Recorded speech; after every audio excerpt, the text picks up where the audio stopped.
Exercice. Suite définie par une fonction.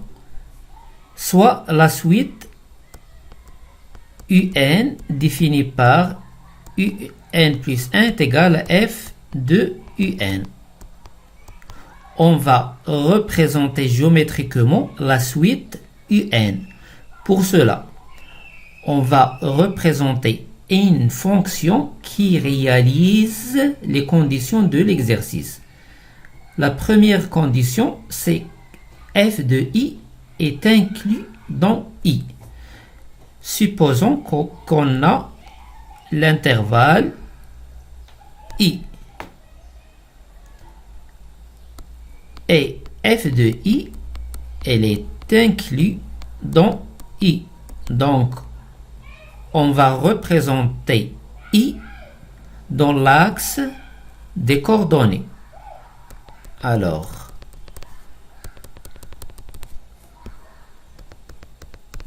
on va représenter i dans l'axe des coordonnées.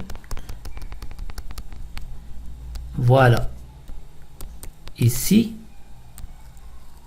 i.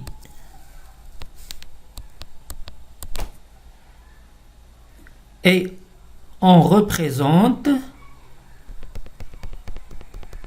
le rectangle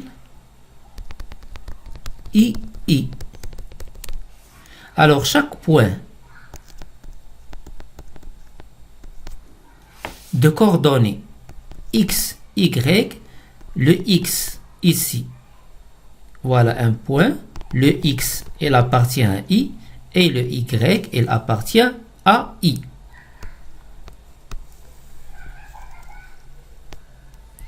Alors, on va représenter une fonction. Supposons que l'image de A, voilà A, l'intervalle, supposons que l'intervalle I, c'est AB. Ici, l'image de A, f de A. Puis, l'image de B, f de B. Et on va représenter une fonction, par exemple, supposons-la croissante. Alors, une fonction qui est croissante.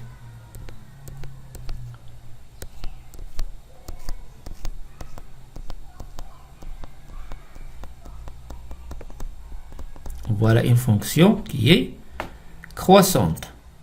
Alors, cette fonction, puisque f de i est inclus dans i, géométriquement, elle coupe nécessairement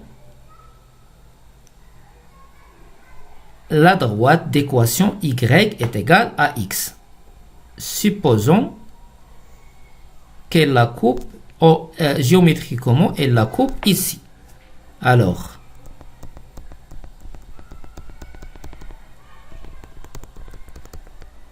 appelons l'abscisse de ce point alpha. Et ici, f de alpha. F de alpha. Alors, qu'est-ce qu'on a? Puisque cet point, il appartient à la droite d'équation y est égal à x, tous les points qui appartiennent à cette droite, ils sont de coordonnées xx. Pourquoi? Parce que les coordonnées sont x, y. Or, y est égal à x sont de x, x. Donc, cet point A, elle est de coordonnées alpha, alpha. C'est-à-dire que f de alpha est égal à alpha. Dans notre exemple, on a u0 est égal à 0. Le 0 ici, c'est A. Donc A, c'est U0. A est U0. Or, U1 est égal à F de U0.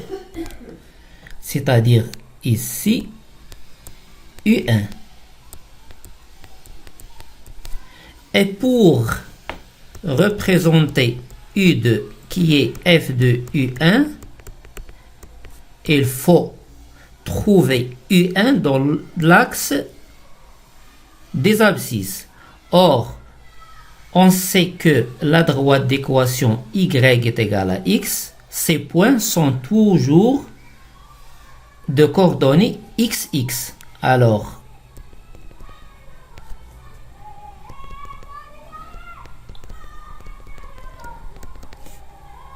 U1 de coordonnées, 7 points de coordonnées U1, U1. De même, U2, c'est f de U1. Voilà U2.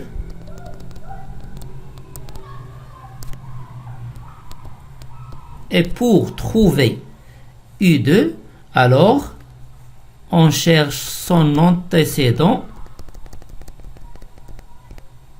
en utilisant la droite d'équation y est égale à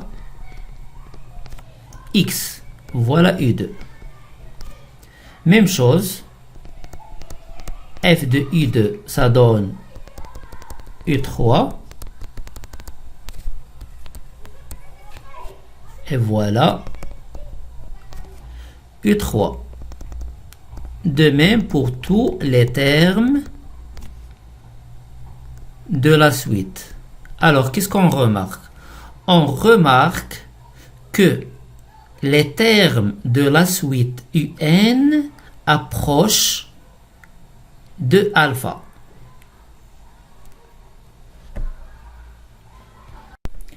La monotonie de f, on a f est la composite de deux fonctions, l'exponentielle de x et moins x sur 2. Moins x sur 2 est dérivable sur r, donc la composée, l'exponentielle moins x sur 2, est dérivable sur r. L'exponentielle de u, le tour prime, est égal à u prime, l'exponentielle de u. U prime, c'est moins x sur 2, le tour prime est égal à moins 1,5.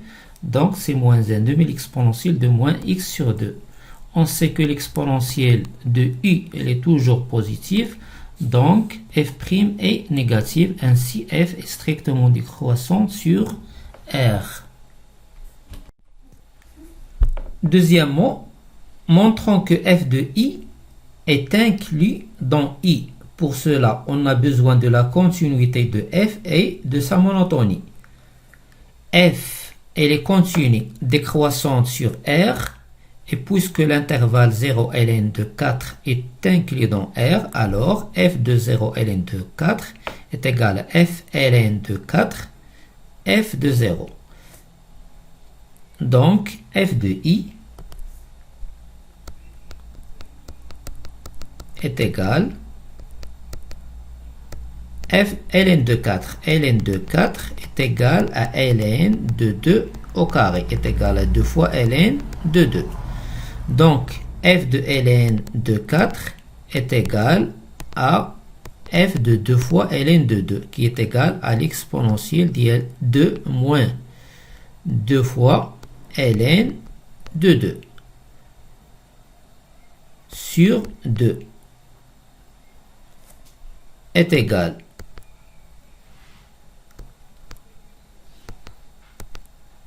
ln de 2 à la puissance moins 1.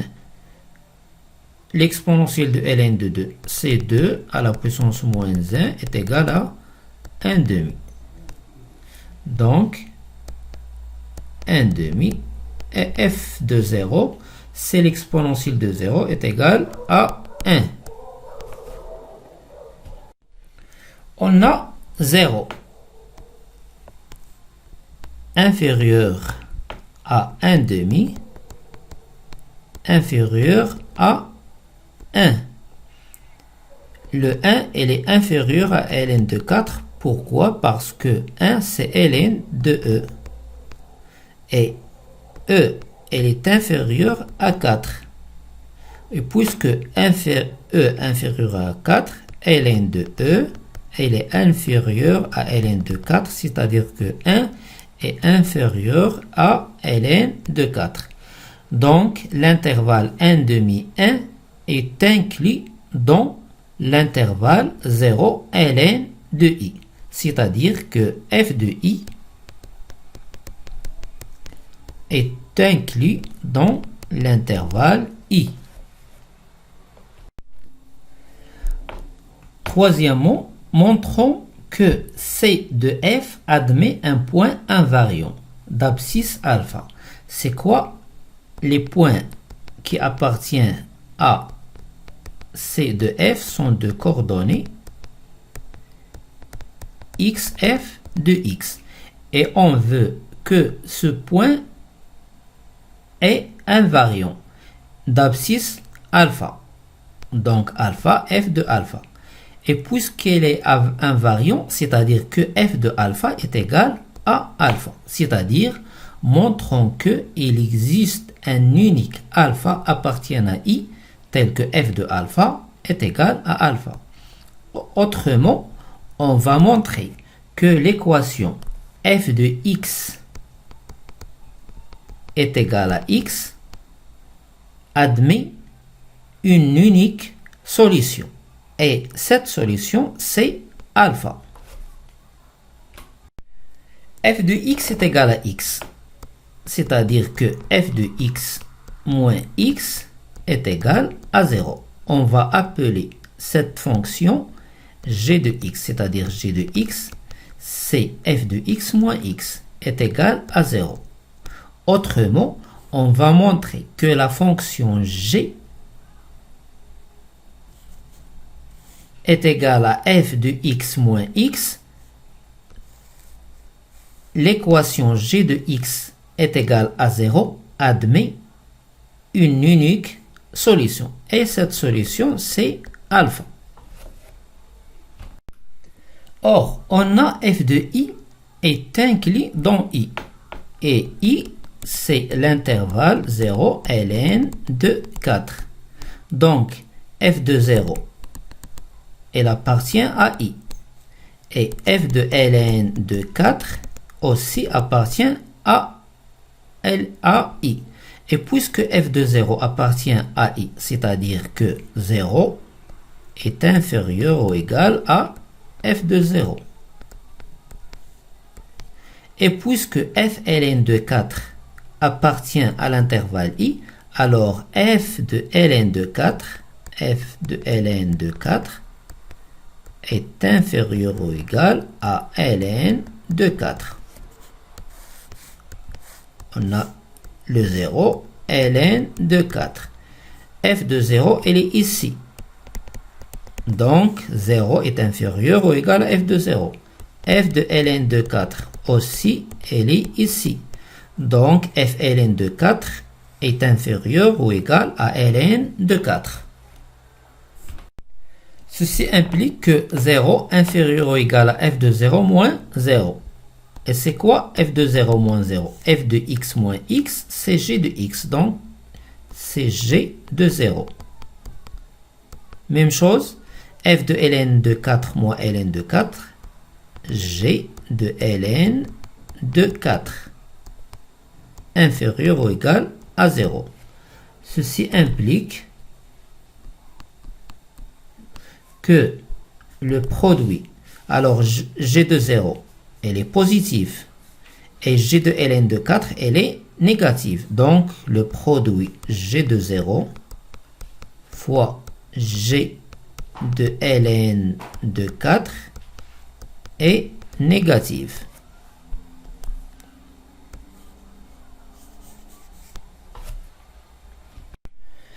On va faire une représentation de ce qu'on a et de ce qu'on doit avoir pour trouver une unique solution de l'équation g de x est égal à 0 ou f de x est égal à x. Alors, g de 0, elle est positive.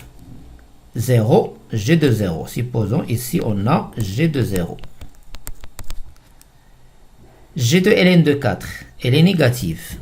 G de ln de 4, elle est négative. G de ln de 4. Et G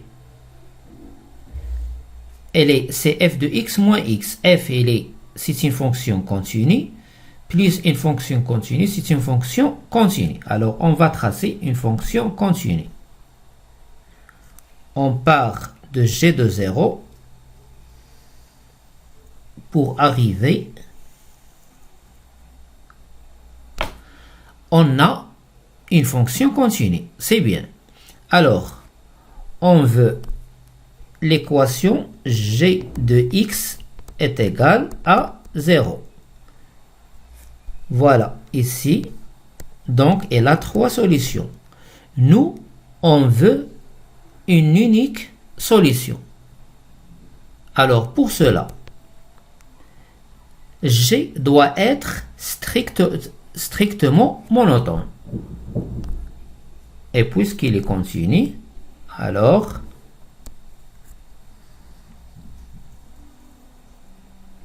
donc ici le alpha. Donc puisque g est continu, strictement monotone, il existe un unique alpha tel que g de alpha est égal à 0. Donc, qu'est-ce qu'il reste à montrer? Reste à montrer que g est continu, strictement monotone. G est dérivable sur i parce que g c'est f de x moins x. F elle est dérivable et x elle est dérivable, donc la somme de deux fonctions dérivables est dérivable. G' de x est égal à f' de x moins 1. F' de x elle est négative. Pourquoi? Parce que f est décroissante. Puisque f est décroissante, sa dérivée est négative. F' de x moins 1, puisque f' de x elle est négative, f' de x moins 1 elle est inférieure à moins 1 et moins 1 il est inférieur à 0. Donc f' de x moins 1 est négative. Et puisque f' de x moins 1 est négative, g' est négative. Donc g est strictement décroissante sur i. Alors, qu'est-ce qu'on a? On a g continu, strictement décroissante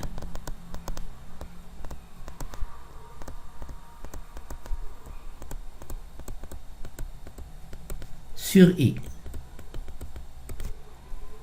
et g de 0 fois g de ln de 4 est négative. Donc, d'après le théorème de la valeur intermédiaire, il existe un unique alpha appartient à i tel que g de alpha est égal à 0. Et g de alpha est égal à f de x, f de alpha moins alpha. Donc f de alpha moins alpha est égal à 0, c'est-à-dire que f de alpha est égal à alpha.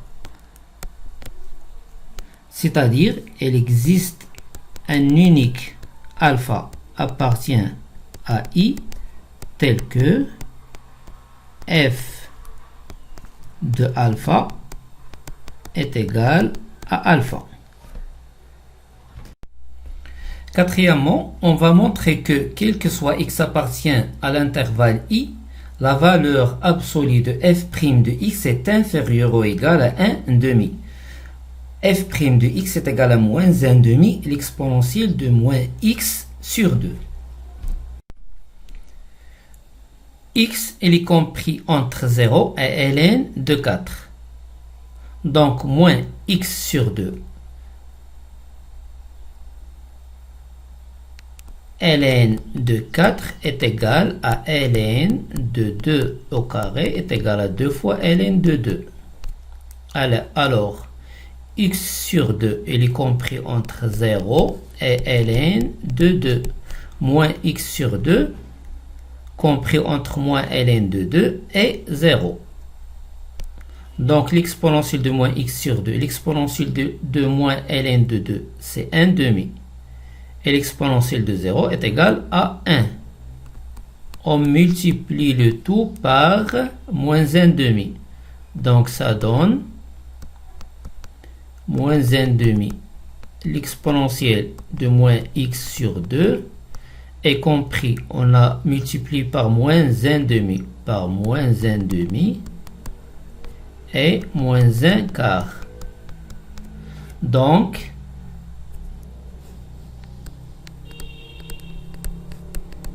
quel que soit x appartient à l'intervalle i, ici c'est la valeur absolue de f de x, la valeur absolue de f' de x. Or, on sait que si t est compris entre a et b, la valeur absolue de t est inférieure ou égale à sup de la valeur absolue de a et la valeur absolue de b. Alors, le plus grand des valeurs absolues, c'est 1 demi. 1 demi, il est plus grand que 1 quart. Il faut faire attention. Donc, la valeur absolue de f' de x est inférieure ou égale à 1 demi et non 1 quart. Parce que 1 demi, il est plus grand en valeur absolue.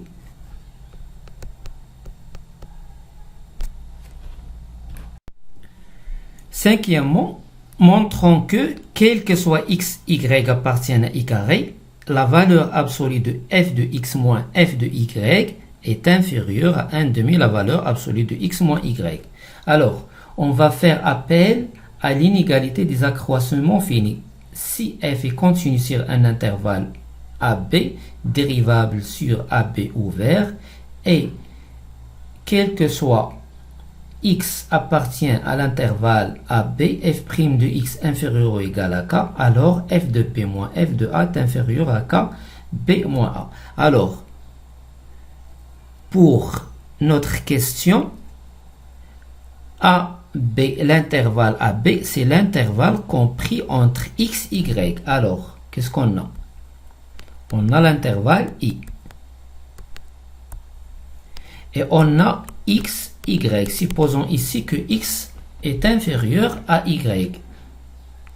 Alors, puisque f est continu, dérivable sur i, elle est continue dérivable sur l'intervalle compris entre x, y. Et qu'est-ce qu'on a? On a que f' de x inférieur ou égal à 1 demi sur l'intervalle i. Donc, elle est inférieure ou égale à 1 demi sur l'intervalle compris entre x, y. Alors, on va dire, on va appliquer l'inégalité des accroissements finis à f de x sur l'intervalle compris entre x, y. On n'écrit pas l'intervalle x, y parce qu'on ne peut pas ordonner x, y, c'est-à-dire que x peut être inférieur ou égal à y, comme y peut être inférieur ou égal à x. F est continu dérivable sur i et la valeur absolue de f' de t est inférieure ou égale à 1 demi, quel que soit t appartient à i. Et soit x, y appartient à i carré. On applique l'inégalité des accroissements finis à f de x sur l'intervalle compris entre x et y. Donc, f de x moins f de y. Alors, on a f de x moins f de y est inférieur ou égal à k. K, c'est 1 demi. La valeur absolue de x moins y.